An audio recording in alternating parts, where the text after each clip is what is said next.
ওদের জন্যই ম্যাচটা হেরেছি, ম্যাচ হেরে ওদেরকে দোষ দিয়ে একই বললেন নাজমুল হোসেন শান্ত। ভারতের বিপক্ষে হেরে চ্যাম্পিয়ন ট্রফি শুরু করেছিল বাংলাদেশ, তাই আসরে টিকে থাকতে আজকের ম্যাচে জয়ের বিকল্প ছিল না টাইগারদের।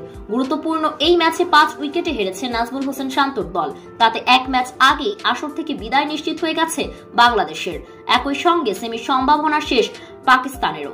এই গ্রুপ থেকে পরের পর্বে টিকিট নিশ্চিত করেছে ভারত ও নিউজিল্যান্ড। রাওয়ালপিন্ডিতে টস হেরে আগে ব্যাট করতে নেমে নির্ধারিত 50 ওভারে 9 উইকেট হারিয়ে মাত্র 236 রান সংগ্রহ করেছিল বাংলাদেশ। দলের হয়ে সর্বোচ্চ 77 রান করেছেন নাজমুল হোসেন শান্ত।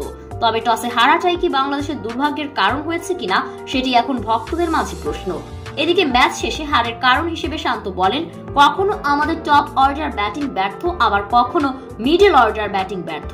রিয়াদ ভাই, মুশফিক ভাই ও মিরাজরা যদি ইনিংসটা একটু বড় করতে পারত তাহলে হয়তো একটা চ্যালেঞ্জিং স্কোর দাঁড় করাতে পারতাম। তবে এই ম্যাচে আমাদের অনেক মিসফিল্ডিং হয়েছে এবং ক্যাচ মিস হয়েছে, যার খেসারত আমাদের দিতে হয়েছে। তবে আমাদের বোলাররা অনেক চেষ্টা করেছে।